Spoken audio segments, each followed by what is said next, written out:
여러분 전 세계에서 가장 많이 사용하는 언어가 스페인어라는 거 아셨어요? 인구가 제일 많은 중국을 제외하고요. 저는 스페인에서 평생을 나고 자라 스페인어 그리고 영어, 프랑스어까지 자유자재로 읽고 말할 수 있습니다. 하지만 이거 정말 사람이 이해할 수 있는 언어가 맞아요? 여러 언어에 다재다능했던 제가 한국어 한 줄 앞에서 머리를 감싸쥐다니. 이렇게도 다양한 표현과 수많은 의미, 언어를 이렇게도 사용할 수 있다니. 저는 한국어에 감탄할 수밖에 없었습니다. 이야기를 시작하기 전에 좋아요와 구독 버튼을 가볍게 눌러주시면 더 많은 영상을 제작하는데 큰 힘이 됩니다. 여러분은 배워보고 싶은 언어가 있으신가요? 지금 어디에서 이 영상을 시청하고 계신가요? 아래 댓글에 나눠주세요. 안녕하세요. 저는 스페인 바르셀로나에서 온 이사벨라 로드리게스입니다. 평생 언어와 문학을 연구하며 살아온 저에게 언어는 단순한 도구가 아니었어요. 삶이었고 매일 아침 눈을 뜨는 이유였습니다. 하지만 오늘 제가 들려드릴 이야기는 제 자신에게조차 불가능하다고 여겨졌던 바로 그 한국어와의 만남에 관한 이야기입니다. 바르셀로나의 연구소에서 저는 늘 익숙한 문학과 번역의 리듬 속에 살고 있었습니다. 프루스트와 괴테, 여러 나라의 시와 소설을 다루며 언어가 가진 섬세한 감정과 미묘한 뉘앙스를 손끝으로 옮기는 일을 일상으로 삼았죠. 프랑스어는 부드러운 비단처럼, 독일어는 정밀한 기계처럼, 영어는 세계와 소통할 수 있는 다리처럼 느껴졌고, 매 순간 제 안에서 언어들의 조화가 살아 숨쉬고 있었습니다. 그러나 그날 한 후배 번역가의 한마디가 제 세계를 완전히 뒤흔들었습니다. 한국어 번역 수요가 엄청나서 제대로 할 수 있는 사람이 거의 없대요. 번역료도 대단하다고 하더라고요. 저는 순간 그 단어들 앞에서 심장이 뛰는 걸 느꼈습니다. 한국어. 몇 년 전 K-드라마를 통해 잠깐 접했다가 47분 만에 포기했던 바로 그 언어였으니까요. 한국어는 배울 필요가 없어. 저는 격렬하게 반발했습니다. 주변 동료들이 놀란 얼굴로 저를 바라보았지만 마음속 깊은 곳에서는 도전하고 싶은 불길이 타오르고 있었어요. 그때 구석에서 로렌조 베네데티가 저를 조용히 바라보고 있었죠. 다양한 언어의 난관을 겪으며 침착함을 유지해온 그는 한국어가 가져올 충격과 깨달음을 이미 예감한 듯 했습니다. 다음 주에 서울대학교에서 김도현 교수가 바르셀로나를 방문합니다. 그의 한마디에 저는 마음속에서 긴장과 호기심이 동시에 꿈틀거리는 것을 느꼈습니다. 이 만남이 저를 완전히 다른 세계로 이끌 것이라는 걸 그때는 전혀 알지 못했죠. 강의실에 들어선 순간 모든 것이 달랐습니다. 한국어 의성어와 의태어가 화면 위에서 살아 움직이는 듯했고 뽀글뽀글 반짝반짝 같은 단어들이 단순한 소리가 아니라 이미지와 감정, 리듬을 동시에 전달하는 경험으로 다가왔습니다. 그 순간 저는 깨달았습니다. 언어란 단순히 소통을 위한 도구가 아니라 인간의 마음과 경험을 연결하는 다리라는 것을 스페인어로는 풀어낼 수 없는 감정의 층위를 단 한 단어가 표현한다는 사실에 저는 말문이 막히고 몸이 떨렸습니다. 그 후 한국어와 함께한 여정은 저를 완전히 바꾸어 놓았습니다. 한때 불가능하다고 여겼던 글자들이 이제는 제 삶을 다시 쓰는 도구가 되었고 인간의 감정과 사회적 민감성 그리고 수천 년의 지혜를 담은 언어의 힘을 온전히 이해하게 되었어요. 그리고 이 여정 속에서 저는 단순히 언어를 배운 것이 아니라 세상을 보고 사람을 이해하는 방식을 완전히 새롭게 발견하게 되었답니다. 그날 이후 제 마음속에는 한국어를 향한 경계와 저항, 동시에 강렬한 호기심이 공존하게 되었고 그 불안하고도 설레는 감정은 저를 다음 세미나로 향하게 만들었습니다.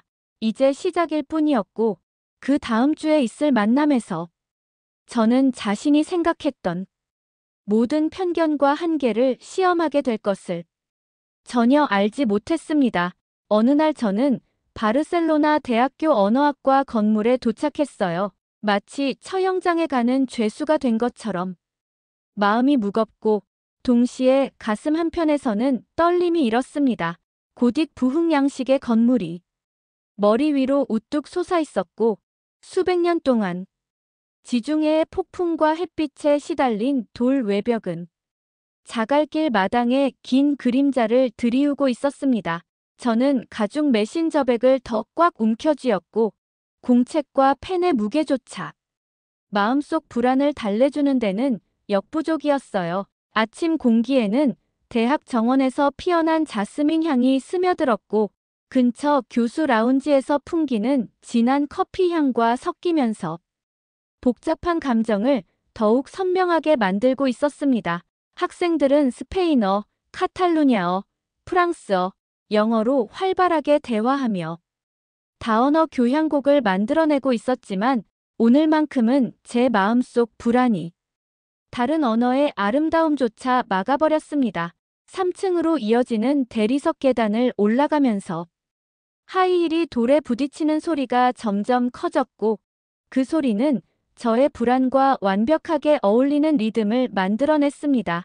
복도는 길게 뻗어 있었고 벽에는 학회 초청 강연, 연구 기회, 교환학생 프로그램 공지가 빼곡히 붙어 있어 오래된 건물에 현대적이고 차가운 느낌을 더하고 있었어요. 347호 강의실은 복도 끝에 있었고 무거운 나무 문이 살짝 열려 있었어요. 틈 사이로 여러 유럽 언어로 소근거리는 대화가 들려왔지만 숨을 깊게 들이마셔도 마음을 진정시키는 데는 아무런 도움이 되지 않았습니다. 자신이 누구인지, 얼마나 많은 언어를 정복했는지 그 모든 경력이 오늘의 불안과 맞서기에는 부족해 보였죠. 5개 언어를 자유자재로 구사하는 저였지만 한국어 앞에서는 자신감과 겸손 사이에서 흔들리고 있었습니다. 강의실은 예상보다 작았고 계단식으로 배치된 좌석이 30개 정도 있었어요. 한쪽 벽을 따라 난 높은 창문으로 아침 햇살이 쏟아졌고 공기 중 먼지 알갱이가 빗속에서 춤을 추고 있었습니다. 오래된 나무와 분필 냄새가 진하게 배어 있었고 커피 향과 대학 건물 특유의 곰팡내가 뒤섞여 공간 전체를 감싸고 있었어요. 저는 가운데 줄자리에 앉았지만 주변을 살피며 익숙한 언어학자들의 얼굴을 알아보았습니다. 로망스어 전문가 마르티네스 박사, 아프리카 방언 전문가 뒤부와 교수, 노트북과 녹음기를 항상 챙기는 대학원생들까지 이들은 모두 평소의 일상을 살아가는 얼굴이었지만 오늘만큼은 그 익숙함이 오히려 긴장을 더했습니다. 정확히 10시, 강의실이 점점 조용해지고 앞쪽에서 한 사람이 나타났습니다. 김도현 교수. 그는 말없이도 사람들의 시선을 끌어당기는 자연스러운 카리스마를 지녔습니다. 예상보다 젊었고 약간의 미소와 모든 걸 파악하는 듯한 눈빛, 완벽하게 맞는 검은 정장, 그러나 편안하고 친근한 태도가 인상적이었어요. 그의 동작 하나하나에서 외국인들에게 복잡한 아이디어를 전달하기 위해 쌓아온 경험과 우아함이 묻어나왔습니다.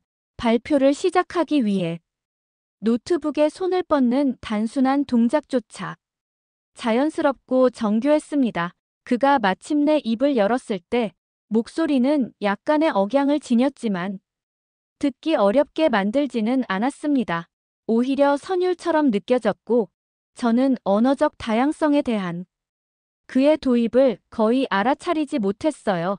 온전히 저의 관심은 화면에 나타난 한국어 글자들에 쏠려 있었습니다. 거대한 글자들이 원, 선, 기하학적 도형으로 이루어져 있었고 저의 기존 언어 이해를 완전히 뒤엎고 있었습니다. 김 교수가 그 글자를 소리내어 읽었을 때 음절이 혀 위에서 튀어나오는 순간 음악적 리듬과 함께 저를 압도했습니다. 뽀글뽀글, 반짝반짝, 알록달록, 뒤죽박죽. 이전에 들어본 적 없는 소리, 유아 언어도 아니고 단어 같지도 않은 것들이 감각적으로 느껴졌습니다. 저는 완전히 당황해 공책 위에서 펜이 얼어붙었고 주변 동료들 역시 혼란스러움을 감추지 못했습니다. 마르티네스 박사는 깊이 찌푸렸고 독일 연구자들은 필기를 중단했어요. 이에 당혹감은 강의실 전체에 울려 퍼졌습니다. 이게 뭐야? 속삭이듯 말했지만 갑자기 조용해진 강의실에서는 그 말이 공기 중에 울려 퍼졌습니다. 예상과 달리 김 교수는 미소를 지으며 차분하게 대답했어요. 이건 유치한 소리가 아닙니다. 의성어와 의태어예요. 한국어에는 4,000개가 넘는 의성어와 의태어가 있습니다. 스페인어에는 수십 개, 영어에는 더 적죠.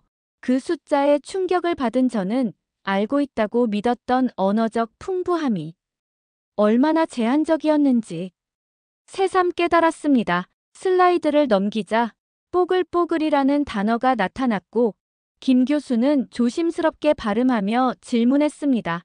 무엇을 떠올릴 수 있나요?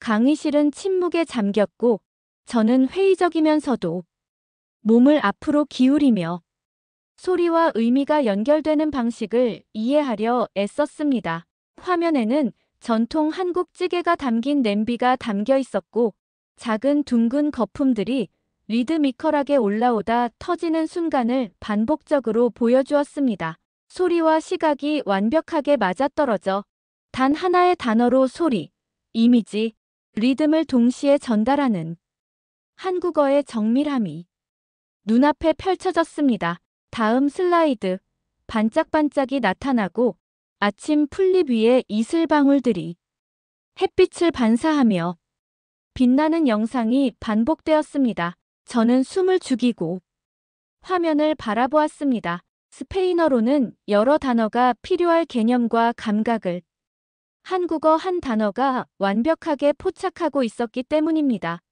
언어학자로서 그녀는 처음으로 말을 잃었고 단순한 어휘가 아닌 소리와 이미지로 경험을 구현하는 언어의 힘 앞에 경외심과 혼란을 동시에 느꼈습니다.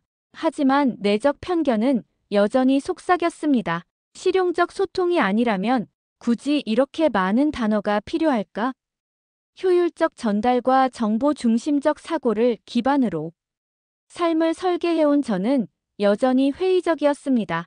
그러나 김 교수의 시연은 끝없이 계속되었고 한국어 단어가 소리와 감각을 동시에 포착하는 방식은 제 고정관념을 서서히 흔들고 있었습니다. 앞으로 제가 마주하게 될 충격과 깨달음은 이제 막 시작된 것이었고 한국어가 인간의 감정을 정밀하게 포착하는 능력과 언어의 예술적 힘을 보여주려 한다는 사실조차 그때는 알지 못했습니다. 그 다음 날 저는 김 교수의 강의가 끝난 후에도 한참 동안 강의실을 떠나지 못했어요. 주변에서 대학원생들이 정리하며 나가고 있었지만 저는 투영 화면에 남아있는 한국어 단어들을 계속 바라보았어요. 뽀글뽀글, 반짝반짝, 억울하다, 서운하다. 단순한 글자와 발음이 아닌 각각의 단어가 담고 있는 세계와 감각, 감정을 직접 느끼는 경험이 저를 압도하고 있었습니다. 그 감각은 시각과 청각, 마음속 감정까지 아우르는 하나의 교향곡처럼 느껴졌어요. 저는 자신도 모르게 손을 내밀어 공중에 떠 있는 글자를 쓰듯 따라 손가락을 움직이기 시작했지만 그 순간 손끝으로 전해지는 공기 속 진동과 리듬이 기존 언어학적 분석으로는 설명할 수 없는 무엇임을 깨달았어요. 바르셀로나의 거리는 여전히 회색빛 이슬비에 젖어 있었고 제 머릿속에는 계속해서 한국어 단어들이 맴돌고 있었어요. 전 스페인어와 프랑스어, 영어로 익숙하게 설명할 수 없는 감정과 소리, 움직임을 이해하고자 몸과 마음이 긴장되는 것을 느꼈어요. 걷는 발걸음마다 비에 젖은 포장도로가 만들어내는 반사와 빛의 잔상마저 한국어의 섬세한 의성어와 겹쳐 보였습니다. 그 순간 저는 깨달았어요. 언어란 단순히 소통의 도구가 아니라 경험을 재현하고 감정을 투영하며 세상을 해석하는 창이라는 것을 말이에요. 저는 저녁이 되어도 도서관에 남아 있었습니다. 오래된 책들이 줄지어 선 서가 사이에서 저는 스페인어와 영어로 해석할 수 없는 한국어 단어들의 섬세함과 정밀함을 계속 떠올렸습니다. 특히 서운하다라는 단어가 머릿속을 떠나지 않았어요. 사랑과 신뢰 관계 속에서 느끼는 복합적인 감정을 한 단어로 담아낼 수 있다는 사실이 저를 깊은 사색으로 이끌었습니다. 저는 과거의 경험들을 떠올렸습니다. 친한 동료에게서 느낀 배신감, 가족에게 느낀 이해되지 않는 상처, 스스로에게 느낀 실망. 그 모든 미묘한 감정의 층이 한국어 속 단어들에 의해 명확히 구분될 수 있다는 사실이 신선한 충격이었습니다. 다음 날 강의에서는 김 교수가 새로운 실험을 보여주었어요. 작은 오디오 스피커에서 들려오는 다양한 한국어 의성어와 의태어가 순서대로 나오고 그에 맞는 짧은 비디오 루프가 투영 화면에 나타났습니다. 바람에 흔들리는 나뭇잎, 비가 무릉덩이를 튕기는 소리, 아이가 공놀이를 하며 웃는 소리, 냄비에서 끓는 찌개가 만들어내는 보글보글한 소리까지 각각의 소리와 이미지가 단어와 정확히 일치했습니다. 저는 숨을 죽이고 화면을 바라보며 언어가 단순한 기호가 아니라 경험을 구조화하고 재현하는 정교한 도구임을 직감했습니다. 저는 이제 단순히 한국어 단어를 배우는 것이 아니라 한국인들이 세상을 감각하고 경험하는 방식을 이해하는 과정에 접어들고 있음을 느꼈습니다. 김 교수는 강의를 이어가며 말했습니다. 한국어에는 특정 감정, 특정 상황, 특정 감각을 포착하는 수많은 단어가 있습니다. 이는 단순한 언어적 장식이 아니라 인간 경험의 정밀한 도구예요. 우리가 언어로 세상을 얼마나 세밀하게 해석할 수 있는지를 보여주죠. 저는 그 말을 들으며 자신이 이전까지 언어를 이해했다고 생각했던 방식이 얼마나 제한적이었는지 깨달았습니다. 저는 마음속 깊은 곳에서 언어를 통해 세상을 감각하는 방식 자체가 바뀌고 있다는 걸 느꼈습니다. 한편 전 강의가 끝난 후 김 교수와 짧게 대화를 나누었습니다. 그는 다정하면서도 설득력 있는 어조로 말했어요. 이 단어들은 그냥 단어가 아닙니다.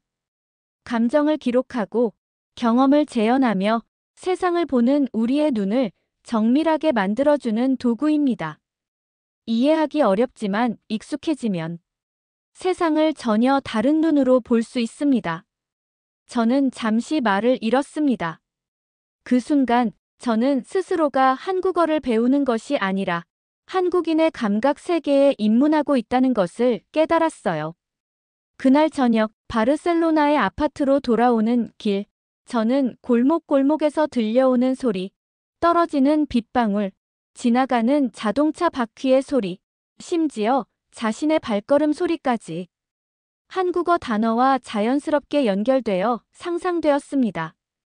탁쟁, 촉촉. 저는 소리를 그대로 단어로 포착하고 그 단어들이 만들어내는 미묘한 감정을 머릿속에서 재현했습니다. 마음속에서 완전히 새로운 감각의 교향곡이 울리기 시작했어요. 그 경험은 단순한 학문적 발견이 아니라 인간의 내면과 세상을 경험하는 방식 자체를 바꾸는 계기였습니다.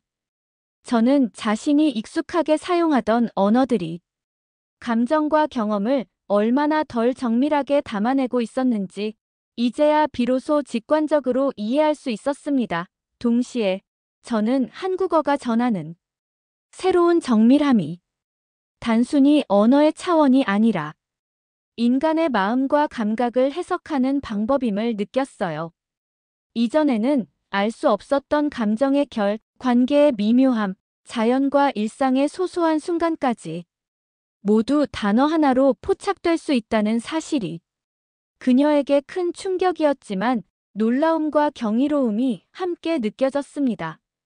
저는 다음 수업을 기다리면서도 계속 마음속에서 그 단어들을 재생했어요. 언어의 리듬, 단어와 감정의 정밀함, 소리와 이미지의 완벽한 결합. 저는 깨달았습니다. 인간의 경험과 감각을 완전히 다른 방식으로 해석하는 한국어의 능력은 단순히 번역이 아닌 새로운 사고의 지평을 열어주는 열쇠라는 것을, 그리고 그 열쇠를 잡기 위해서는 단순히 공부를 넘어 마음과 감각을 열고 경험을 받아들여야 한다는 것도 말이에요. 그렇게 저는 자신도 모르게 한국어와 감정, 감각의 새로운 세계에 깊숙이 빠져들고 있었어요. 그 다음 날, 저는 대학 강의실에 도착하면서도 마음 한켠이 설렘과 긴장으로 뒤엉켜 있음을 느꼈어요. 전날 저녁 경험이 저의 사고와 감각을 완전히 흔들어 놓았거든요. 눈치와 그 말하지 않는 언어를 이해하려는 시도는 단순한 학문적 호기심을 넘어 제 자신의 인간관계와 감정적 직관을 재정비하게 만들고 있었습니다. 발걸음마다 바스락거리는 가을 낙엽이 마치 저의 마음속 혼란스러운 생각들을 반영하듯 소리를 냈어요. 강의실 안은 여전히 따스하고 고요했지만 저는 이번에는 단순히 눈으로 보는 것만으로는 충분치 않다는 것을 알았어요. 오늘 김 교수는 강의실의 좌석 배치를 약간 바꾸어 학생들이 서로 시선을 맞추고 작은 신호들을 주고받는 방식을 관찰할 수 있도록 했습니다. 그는 이렇게 말했어요. 언어는 단어만으로 이루어지지 않습니다. 인간이 서로를 이해하는 방식에는 말하지 않아도 전달되는 이야기들이 숨어 있어요. 화면에는 한국 전통 가옥의 작은 식탁이 나타났습니다. 그리고 그 주변에서 사람들은 손을 맞추듯 움직이며 말하지 않고도 필요한 것을 주고받는 장면이 흘러나왔어요. 저는 숨을 죽이고 지켜봤습니다.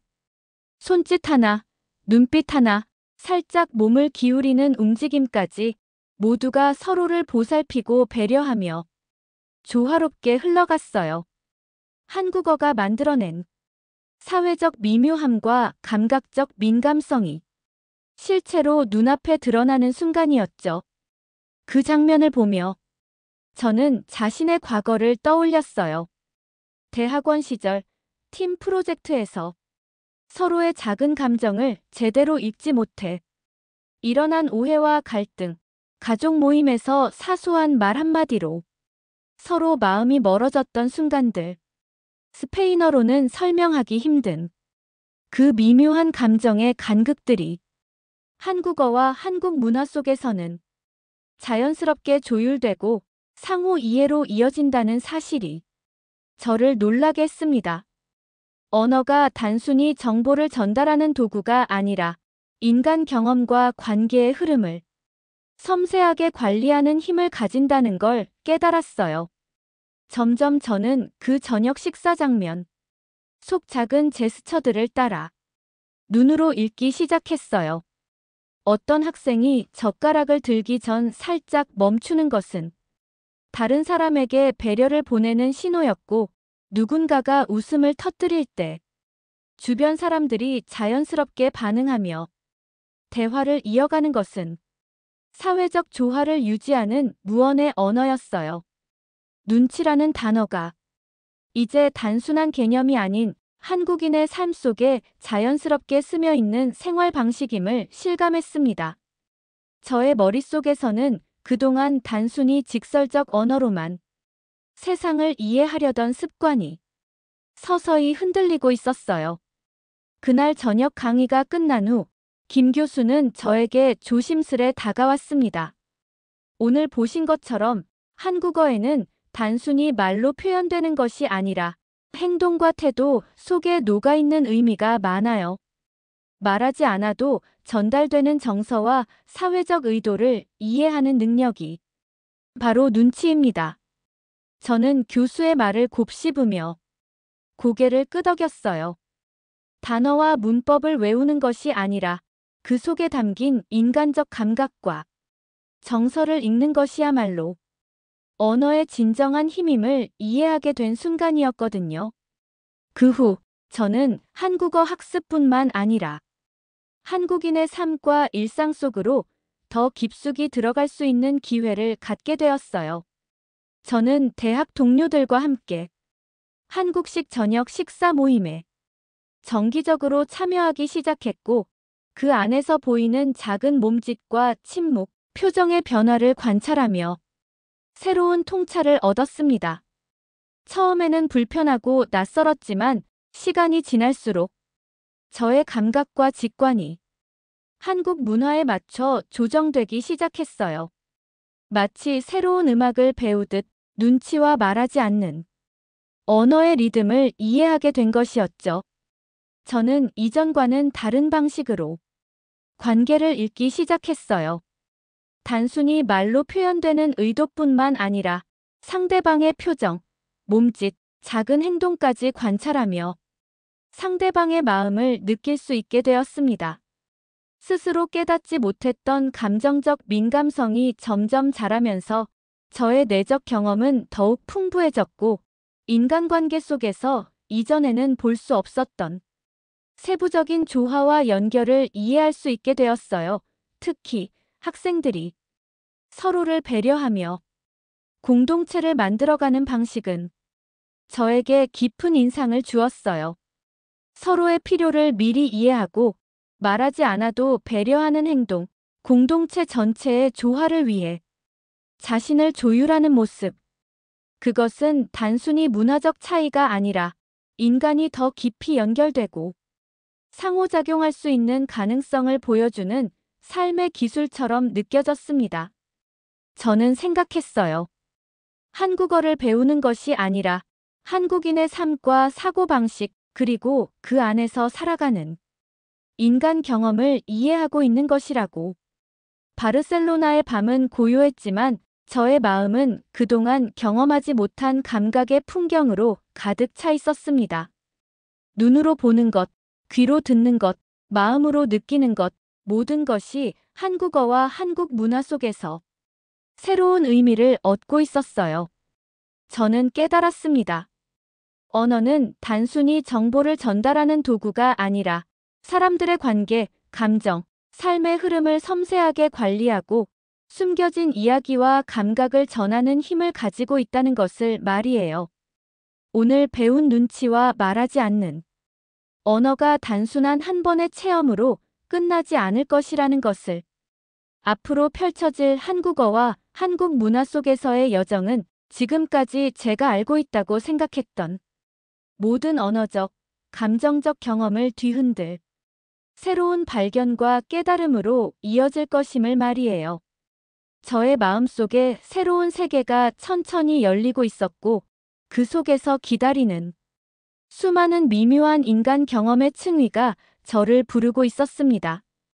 강의실 문을 나서면서 저는 숨을 고르려 애썼어요. 바르셀로나의 차가운 11월 바람이 얼굴을 스치면서도 마음속 뜨거운 파동은 가라앉지 않았습니다. 지난 몇 주 동안 저의 머릿속과 가슴속을 채웠던 한국어와 눈치, 그리고 이제는 한이라는 단어가 불러일으킨 충격은 단순한 언어적 호기심을 넘어 인간 존재와 문화적 경험에 대한 근본적 성찰로 이어지고 있었거든요. 저는 이전의 자신이 얼마나 언어를 단순히 정보 전달의 도구로만 생각했는지 깨닫고 있었습니다. 이제 언어는 기억과 경험, 상실과 희생, 사랑과 회복력까지 담는 살아있는 지도가 되고 있었습니다. 저는 천천히 고딕 지구를 걸으며 길모퉁이 카페의 따뜻한 커피 향을 맡았습니다. 지난밤 저녁 식사에서 느꼈던 눈치와 말하지 않는 조화의 흐름이 떠올랐어요. 젓가락이 살짝 멈추고 물잔이 채워지고 미묘한 눈빛과 미소로 서로의 마음을 읽는 그 모든 순간들이 마치 오래된 오케스트라 연주처럼 저의 기억 속에서 살아 움직였습니다. 그것은 단순한 언어적 상호작용이 아니라 인간관계를 유지하고 배려하며 동시에 개인의 정체성을 지켜내는 정교한 사회적 장치였습니다. 그리고 한이 떠올랐습니다. 한국인의 삶에 깊이 뿌리 박힌 역사적 상처와 개인적 슬픔이 뒤엉킨 감정. 단순히 슬프다라고만 설명할 수 없는 시간이 흐른 뒤에도 희망과 회복력으로 변환되는 마음의 층위. 저는 스스로에게 질문했습니다. 이런 감정을 내가 이해한다고 말할 수 있을까? 내가 번역할 수 있을까? 답은 이미 김 교수의 말에서 나왔습니다. 번역하지 않아요. 느끼는 법을 배우는 거죠. 그 말이 저의 내면을 가볍게 흔들었습니다. 이제까지 저는 번역과 이해의 경계를 언어적 정확성과 동일시하며 살아왔습니다. 하지만 이 단어 하나 그리고 그 안에 담긴 수많은 감정적 층위는 언어의 장벽을 넘어 경험과 공감으로 연결되어야 함을 보여주고 있었습니다. 번역이 아닌 경험을 통해 이해하는 것이 가능하다는 깨달음은 저에게 새로운 방식의 학습과 삶을 요구했습니다. 저는 대학 도서관으로 향했어요. 창문 너머로 비치는 낮은 가을. 햇살이 오래된 책장 사이로 스며들고 있었습니다. 저는 한국 문학과 시, 영화 속 한의 표현을 찾기 시작했습니다. 한 장 한 장, 단어와 문장이 아닌 이야기. 속 감정을 읽었습니다. 주인공의 눈빛, 행동, 선택, 침묵까지도 모두 새로운 눈으로 바라보았습니다. 글자가 아닌 삶이 말하고 있다는 것을 느끼면서 이제 언어는 정보가 아닌 경험과 지혜를 전달하는 통로임을 깨닫게 되었습니다. 그 과정에서 저는 자신이 얼마나 제한된 시각으로 세계를 바라보고 있었는지도 알게 되었어요.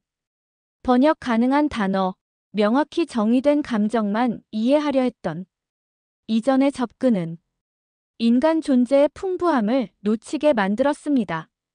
한이 보여준 것처럼 언어와 문화 속에는 번역할 수 없는 마음, 오직 경험으로만 이해될 수 있는 감정과 가치들이 존재합니다. 그리고 저는 이제 그 미묘한 층위들을 탐험할 준비가 되어 있었습니다. 며칠 후 바르셀로나의 대학에서 저는 한국 학생들과 함께 작은 모임을 가졌습니다. 그들은 5명, 여전히 눈치와 조화를 자연스럽게 실천하며 서로를 배려했습니다. 처음에는 여전히 낯설고 어색했지만 이번에는 관찰자가 아니라 참여자가 되어 함께 그 흐름에 몸을 맡겼습니다. 작은 침묵, 살짝 비친 눈빛, 손의 움직임 하나까지도 서로의 마음을 읽고 조율하는 경험은 단순한 언어 공부를 넘어서는 배움이었습니다. 말로 설명할 수 없는, 그러나 깊이 느낄 수 있는 소통의 힘이었습니다. 저는 그날 밤 혼자 골목을 걸으며 생각했습니다. 한과 눈치, 그리고 번역할 수 없는 마음이 내 안에서 어떤 새로운 지도를 만들어내고 있구나. 단어 하나가 역사와 개인적 경험, 그리고 사회적 감각까지 연결하여 사람의 마음을 이해하게 하는 창이 될 수 있다는 것을 실감했습니다. 이 지도는 단순히 외국어 학습을 넘어 인간 존재를 이해하고 서로 다른 문화 속에서 공감하며 살아가는 길을 안내할 것이었습니다. 이제 저는 이전의 자신과 완전히 달라져 있음을 느꼈습니다. 언어적 능력의 확장이 아니라 경험적 이해의 확장이었습니다. 눈으로 보고, 귀로 듣고, 마음으로 느끼는 모든 순간이 새로운 지식을 형성하고 다른 문화와 역사 속에서 인간이 어떻게 살아왔는지에 대한 깊은 통찰을 주고 있었습니다. 언어가 아닌 마음이 단어로 설명할 수 없는 감정과 경험이 안내하는 지도였습니다. 그러나 이 깨달음이 주는 질문은 여전히 남아 있었습니다. 인간이 경험할 수 있는 감정과 존재 방식을 수많은 층위가 아직 열리지 않은 채 기다리고 있다는 사실, 그리고 그것을 경험하고 받아들이는 용기가 저를 어디까지 이끌지 알 수 없다는 사실이었습니다. 저는 스스로에게 조용히 약속했습니다. 다음 단계에서 무엇을 마주하든 그 모든 경험을 있는 그대로 받아들이고 이해하며 번역할 수 없는 마음의 의미를 더 깊이 탐험하겠다고. 바르셀로나의 밤거리를 걸으며 저는 다시 한번 깊은 숨을 들이마셨습니다. 공기 속에는 겨울이 오고 있었지만 제 안에는 새로운 계절이 이미 시작되고 있었습니다. 마음과 언어, 역사와 문화가 뒤섞인 길 위에서 아직 이름 붙여지지 않은 감정과 경험이 저를 기다리고 있었고, 저는 그 길을 따라 한 걸음씩 나아갈 준비가 되어 있었습니다. 새로운 배움과 발견, 이해할 수 없는 것들을 느끼고 공감하며 살아가는 여정은 이제 막 시작된 것이었습니다. 저의 하루는 이전과 달라져 있었습니다. 바르셀로나의 아침 햇살이 카페 창문을 넘어 부드럽게 들어올 때 저는 이미 한국어 문장과 스페인어 번역 사이에서 마음과 감정을 연결하는 작은 여정을 시작하고 있었습니다.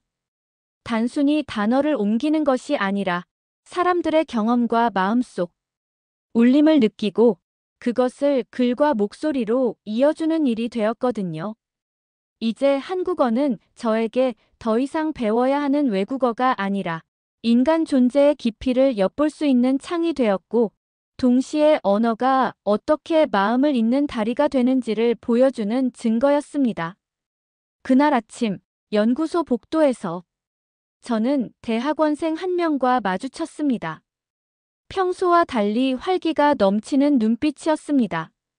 이사벨라 선생님, 지난번 번역한 단편소설 독자들이 감정의 디테일을 전혀 다른 방식으로 느꼈다고 하네요. 주인공의 작은 선택 하나에도 울림이 있었대요. 저는 미소 지으며 손을 내밀었고 동시에 마음속에서 감탄이 일었습니다. 자신이 이해하고 전달하려 한 한의 미묘한 층위가 수천 킬로미터 떨어진 스페인 독자의 마음속에서 살아 움직였다는 사실이 저를 겸손하게 만들었습니다. 언어가 단순한 소통 도구를 넘어 사람들의 내면을 연결하는 힘을 가진다는 것을 증명하는 순간이었습니다. 저는 커피를 한 모금 마시며 창밖을 바라보았습니다. 골목길을 걷는 사람들, 카페에 앉아 웃음을 터뜨리는 학생들, 지하철역에서 서로를 배려하며 움직이는 사람들. 이전에는 그저 지나치던 장면들이 이제는 의미를 가지고 다가왔습니다. 각각의 미세한 표정, 작은 제스처, 억양의 차이까지도 저에게는 한 문장처럼 읽혔습니다. 눈치와 그리고 한국어의 모든 미묘함은 사람들의 행동과 삶의 방식과 연결되어 있었고, 그것은 언어를 넘어선 이해, 곧 마음을 읽는 능력으로 확장되고 있었습니다. 몇 주 후, 저는 또 다른 번역 프로젝트에 참여하게 되었습니다. 이번에는 한국 현대 시를 스페인어로 옮기는 작업이었습니다. 시 속에는 표현하기 어려운 감정과 복잡한 역사적 배경이 담겨 있었고, 저는 다시 한번 번역할 수 없는 마음을 경험하게 되었습니다. 그러나 이전과 달랐던 점은 이제 저는 단어 하나하나의 의미를 넘어서 시 전체가 전하는 리듬과 정서를 느끼고 그 감정을 스페인어 독자가 경험할 수 있도록 안내하는 방법을 알고 있다는 것이었습니다. 하루는 연구소 뒤뜰 벤치에 앉아 한국 시집을 펼쳤습니다. 잔잔한 바람이 종이 위로 스치면서 페이지가 살짝 흔들렸습니다. 저는 눈을 감고 시를 읽으며 마음속으로 주인공과 함께 호흡했습니다. 한 단어, 한 구절이 단순히 문장으로만 존재하는 것이 아니라 제 안에서 살아 움직이며 감정의 파장을 만들고 있었습니다. 저는 그 순간 깨달았습니다. 번역은 단순한 언어적 전환이 아니라 인간의 경험과 마음을 잇는 작업이라는 것을 말이에요. 연구소의 저녁은 고요했습니다. 저는 조용히 책상에 앉아 번역 작업을 마무리하고 있었지만 마음속에서는 끝없는 사색이 이어졌습니다. 한국어를 배우면서 경험한 한과 눈치, 그리고 문화적 뉘앙스가 저의 사고와 감정에 어떻게 스며들었는지, 그리고 그것이 이제 스페인어를 통해 다른 사람들에게 전달될 수 있다는 사실에 놀라움과 감동을 느꼈습니다. 언어는 더 이상 단순한 단어의 나열이 아니라 마음을 이어주는 생명력 있는 실로 느껴졌습니다. 저는 제 자신이 얼마나 많이 변했는지를 느꼈습니다. 몇 달 전만 해도 단순히 새로운 단어와 문법을 배우는 것이 목표였던 사람이 이제는 감정의 섬세한 층위를 이해하고 그것을 다른 문화권의 사람들과 공유할 수 있는 능력을 갖게 되었습니다. 그리고 그것은 단순한 기술의 습득이 아니라 삶을 바라보는 시선과 인간관계를 이해하는 방식 자체를 변화시키는 경험이었습니다. 저는 연구소를 나서며 길거리 카페에 잠시 멈춰 섰습니다. 따뜻한 햇살 속에서 사람들이 나누는 작은 대화, 웃음, 눈빛, 손짓이 모두 저에게는 새로운 언어처럼 다가왔습니다. 한국어를 통해 발견한 감정의 정밀함과 사회적 민감성, 그리고 번역할 수 없는 마음의 깊이가 저의 내면에서 살아 숨쉬고 있었고, 이제 그것은 스페인어로 옮겨져 다른 사람들의 마음속에서 또 다른 생명을 얻고 있었습니다. 그날 밤, 저는 집으로 돌아와 창문을 열고 바르셀로나의 별빛을 바라보았습니다. 도시의 소음과 사람들의 움직임 속에서도 저는 마음속 깊은 곳에서 잔잔한 울림을 느꼈습니다. 한국어가 저에게 준 가장 큰 선물은 단순한 언어적 능력이 아니라 인간의 마음을 읽고 이해하며 다른 사람들과 깊이 연결될 수 있는 능력이었습니다. 저는 조용히 미소 지으며 이제 언어를 넘어 마음을 잇는 여정이 얼마나 아름답고 의미 있는지, 그리고 앞으로도 끝없이 이어질 것임을 느꼈습니다. 그렇게 저는 바르셀로나의 밤하늘 아래에서 깨달았습니다. 세상에는 번역할 수 없는 마음들이 있고 그 마음들을 느끼고 이해하며 살아가는 것 자체가 언어의 한계를 넘어서는 가장 큰 선물이라는 것을, 그리고 이제 저의 삶은 한국어를 통해 배운 이 깊은 이해와 민감함으로 사람들의 마음을 연결하는 또 다른 길 위에서 새로운 장을 열어가고 있었습니다. 오늘의 이야기 어떠셨나요?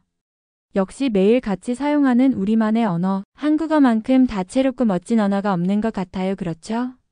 오늘의 이야기가 마음에 드셨다면 좋아요, 구독 꾹 눌러주시고요. 다음에도 더 좋은 영상으로 찾아뵐게요. 건강하세요.